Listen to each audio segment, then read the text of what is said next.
The nostalgia of Xbox is indeed a powerful thing. I can still remember now, getting home from school and sitting back and starting up the 360 to that blissfully iconic sound.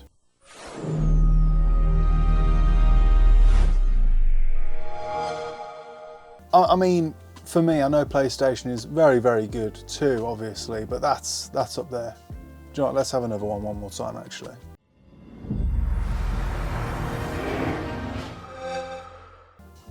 It brings a tear to the eye, it really does. Although Bill Gates brings tears to the eyes of the innocent in much more malicious ways these days, back in the day he was once involved in something quite special. Actually, looking at the timeline, I think that the Epstein thing might have been going on at the same time. Do you know, anyway, it doesn't really matter. Aside from approving of suspiciously young prostitutes and drugging his wife, he also approved and supported the idea of creating a gaming console with his company, Microsoft. So, I mean, you know, every cloud. Xbox unfortunately doesn't look so hot these days though. In fact, in recent times, I'd say it's so bad it looks even worse than Kanye West does when he does anything. Yeah, so from exclusives just drying up, Game Pass price hikes, a load of layoffs, and just all sorts of chaos, it seems to be that the once great powerhouse that is Xbox might now be dwindling away. But never fear, I'm going to take you through a brief timeline of it all, so sit back and relax as I whisk you away to a magical land where some dry-humoured, dim-witted British guy speaks to you about a soon-to-be outdated gaming company. Why would you want to be anywhere else? Microsoft began development of the original Xbox in the late 1990s as part of its plan to enter the console market directly. The company wanted to create a machine that could compete with the existing generation of consoles by offering more advanced hardware and a more consistent approach to online gaming, which I assume means you can consistently tell other players to suck their mom and threaten them with all sorts. You know, just how online gaming was always supposed to be. I want to know why you just shouted at me down the microphone. What did I fucking shout at you down the mic for? Playing your fucking mouth, mate. I'm a grown man. You sent me a message first, yeah? I live in Smethwick, Birmingham. If you want the fucking brawl, come down Smethwick, ask for Danny G. I'll come out of my house and I'll break your fucking legs, you little prick. Now what am I saying? Now fucking...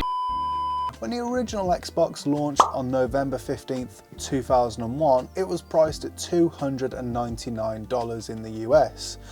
The launch lineup and early identity of the console were heavily influenced by games such as Halo and Dead or Alive 3. Oh, why owe you money?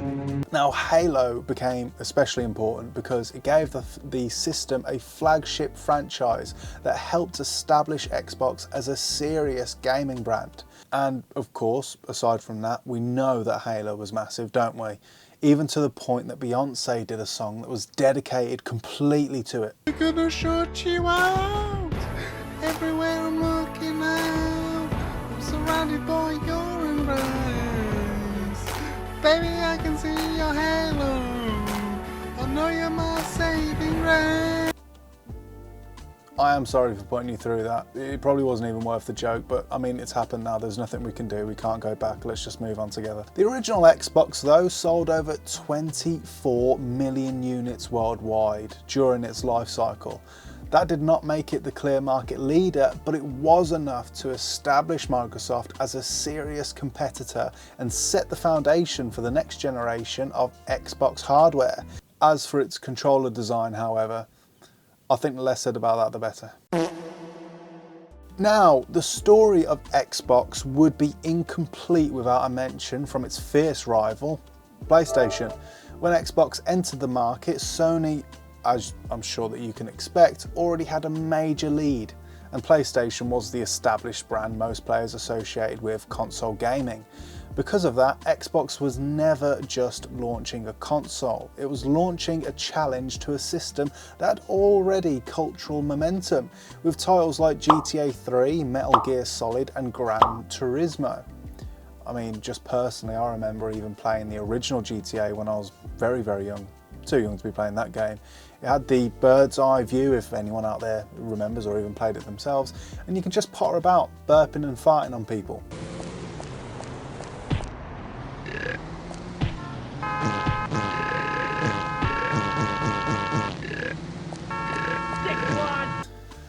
Those were the days. The original Xbox was Microsoft's attempt to prove that it belonged in the same conversation as PlayStation, which when you say that out loud, it really is just like Mark Corrigan pretending he belonged on a football pitch. Nothing overhead height, no slides, no one in the D, yeah? Oh God, what? What? I need to write this down. Can I touch it? Switch it, switch it. What does that mean? I don't know what you mean. Switch it. Sorry guys, I was gonna, kick it up the other end and just put one right in their fucking goal hole, but no dice. And that competition became especially important during the Xbox 360 and PlayStation 3 era, when both companies were fighting to define the future of gaming hardware. During that period, Xbox built a reputation for being strong in online services and multiplayer infrastructure, whilst PlayStation continued to benefit from its broader legacy and a strong brand identity. I mean, again, I'm making a bit of a theme of this, but as far as controllers go, I mean, Xbox won this round, clear. From that point onward, the gap between the two brands was no longer just about hardware power or game libraries, it also became about trust, messaging, and how each company presented itself to consumers. That'll be really, really important later on in this video, especially from Xbox's point of view. So the Xbox 360 itself launched in 2005 and became the most important period in the brand's early history. It helped Microsoft expand the Xbox identity and made Xbox Live a core part of the console experience for millions of players. The 360 era is often remembered as the period where Xbox had its strongest cultural momentum and its clearest sense of identity. Several major franchises became associated with the system, including, once again, as I've said previously, Halo, but also Gears of War, Forza, and Fable. It was these games that helped strengthen the brand by giving Xbox a stable line of first-party and closely associated titles. Yeah, do you remember when they were a thing? I mean, take a look at this graph for how the exclusives for game titles have just dropped off through the years. I mean, this is a side point now, but only 10 for Xbox now, compared to its 200 odd back in the 360 days.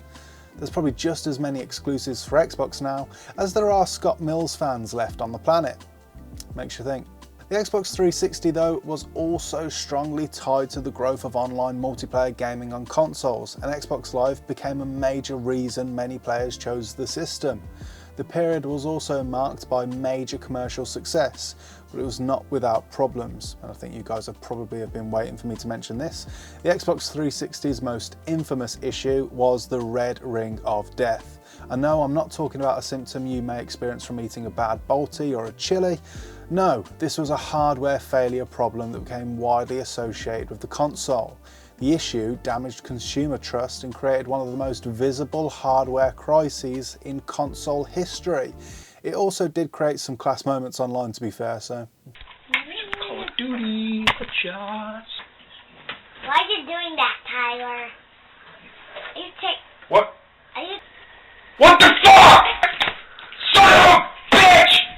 What the? Tannix. Today, on Call of Duty 4, I'm going to teach you how to freeze jump.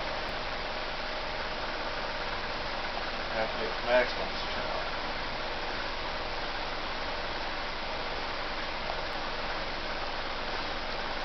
I want it to turn on.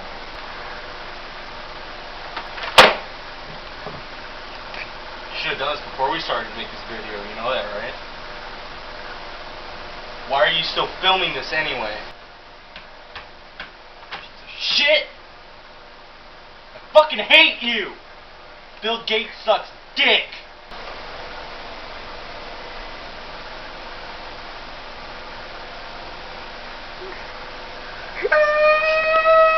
Two weeks, man. I've had this thing 2 weeks. Oh, Xbox, how you've disappointed me. Disappointed indeed. Microsoft spent heavily on repairs, replacements and warranty extensions in response to the scale of the problem. Although the 360 remained successful overall, the red ring of death became one of the most damaging parts of the system's legacy, and a major reason the brand entered the next generation with less goodwill than before. So for many consumers, the memory of broken consoles remained tied to the Xbox 360 name long after the system itself had moved past its peak years, which really it sums Xbox up perfectly, to be honest. And it mattered because console brands depend on trust as much as technology. A player may be willing to buy into a new system because of features or games, but repeated hardware failures can affect how that brand is perceived for years. I mean, obviously it goes without saying really, of course. In Xbox's case, the system's popularity helped it survive the crisis, but the damage to confidence did not disappear. And I think that takes us perfectly onto the Xbox One reveal. Xbox is about to become the next water cooler. Microsoft announced the Xbox One in 2013, and the reveal immediately became one of the most criticised moments in the history of the brand. The company initially introduced policies that were heavily associated with online connectivity requirements and restrictions on used games. The presentation also focused heavily on television and media features, which left many players feeling that the system was not being marketed primarily as a gaming console, which is, you know, what the customers want. And this in turn would give PlayStation an opportunity to strengthen its position. And personally, this was around the point where I made the leap from Xbox to PlayStation after serving my time with the Xbox One for a couple of years, I think. I mean, it's a crime some might compare to taking off a Barcelona shirt after many years of loyalty and replacing it with one of Real Madrid's. But I didn't care. I wanted to play until dawn. The reaction was strongly negative to the Xbox One, not me switching over. Yeah. Consumers and industry commentators criticised the message, the policies, and the general direction of the reveal. I can't even start. This is literally the worst reveal event I've ever seen. As a result, Microsoft reversed several of the most controversial decisions, including the always online requirement and the restrictions on used games. The reversal reduced some of the immediate damage, but the launch image of the Xbox One had already been established in the public mind. The reveal became a turning point because it changed the way many players viewed Xbox as a brand. It's like Timothée Chalamet, once idolised as an amazing actor, but now just seen as a bit of a schmuck who hates opera and ballet a lot for some reason. And now that takes us to the Game Pass, and that was announced in February 2017 and launched on June the 1st the same year. The service gave subscribers access to a library of games for a monthly fee and became one of Microsoft's most important strategic shifts in gaming. At launch, the service included access to over 100 Xbox One and Xbox 360 games, along with subscriber discounts. The shift towards Game Pass helped the brand remain just about relevant, even as console competition continued. Rather than relying entirely on a single hardware cycle, Microsoft built a broader strategy around subscriptions. Like seemingly literally every other fucking company in the world now. We're even starting to see these sorts of subscriptions now being placed on heating your seats in your car. Before you know it, we will probably have scenarios where families will be freezing to death in their cars just so that they can afford to pay for the monthly bill to access their own fridge. I would not be surprised. And like with most companies, they got greedy, they got lazy, and ultimately they screwed it up. Under Phil Spencer's leadership at Xbox, the subscription-based focus started off relatively okay as far as I can tell. However, fan reception of this period became increasingly negative over time. Xbox fans criticised Phil Spencer's leadership for a lack of compelling new games, slow development on major franchises, and a perceived failure to deliver on exclusive content. Many players pointed to only one major Halo game in the generation, which received mixed reception anyway, and no new Gears of War title despite years of promises. You lied to me, Connor. There were massive layoffs that hit Xbox studios, with reports of thousands of jobs cut across the gaming division. Take responsibility for that. So if you want to fire me, Go right ahead. All right, Gene, I think you're fired. Those studios like The Initiative, they were shut down without releasing a single game, which is brilliant, isn't it? Perfect Dark was cancelled, Everwild was terminated, and half of Turn 10 was laid off after Forza Motorsports received mixed reviews. Fans saw these moves as evidence of greed, laziness and mismanagement, with Game Pass subscriptions being cancelled in protest. Social media, Reddit threads and Twitter filled with complaints that Microsoft was prioritising subscriptions over quality games, flooding the ecosystem with low-effort content and failing to leverage its acquisitions effectively. They also imposed outrageous price increases to the Game Pass that caused wild backlash. This was back in September, October 2025. Game Pass is no-brainer value. That's what we used to say, those three words, no-brainer value. There's enough on this where if you play games regularly enough, it is a no-brain decision that you will save money with Game Pass. With this price increase, like there was already people that were starting to kind of like analyze it harder in the last few years. But with this, it's just like, I'm seeing people all over the place being like, I totaled up my last year. I didn't spend that much money.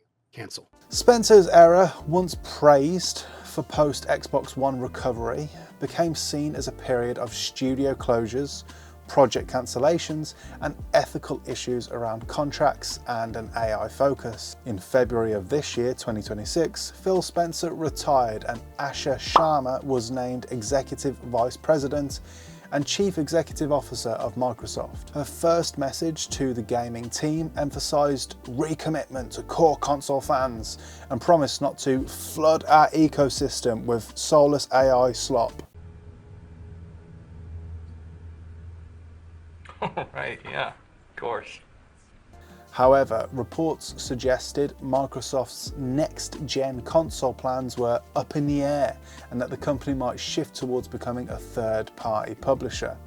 Now, it's important to say that Asia has rejected these claims, but I mean, from what we know about Xbox, take it all with a massive pinch of salt. And that kind of brings us up to speed, really. Today, I mean, it's no surprise here, and you won't be surprised to hear me say that Xbox seems to be in the gutter. It's not dead, obviously. It's still a massive company and will undoubtedly continue to be so for a long time. But again, the laziness, the corporate greed, it's really taken its toll. It's clearly being run by people that just don't understand nor care to understand gamers. I'd go as far as to say that the cracks have already been there even from the 360 days, considering that their most significant and cherished console is symbolised by a hardware failure. And now it looks like they might end up not even being in a position where they even want to make consoles anymore. But saying that, apparently they do have one on the horizon, set to release late 2027 or 2028 with a code name Helix. Good thing it wasn't named by the owner of that weird 360 controller that I showed you earlier. He would probably have to call it Helix Bum. Ta-ra.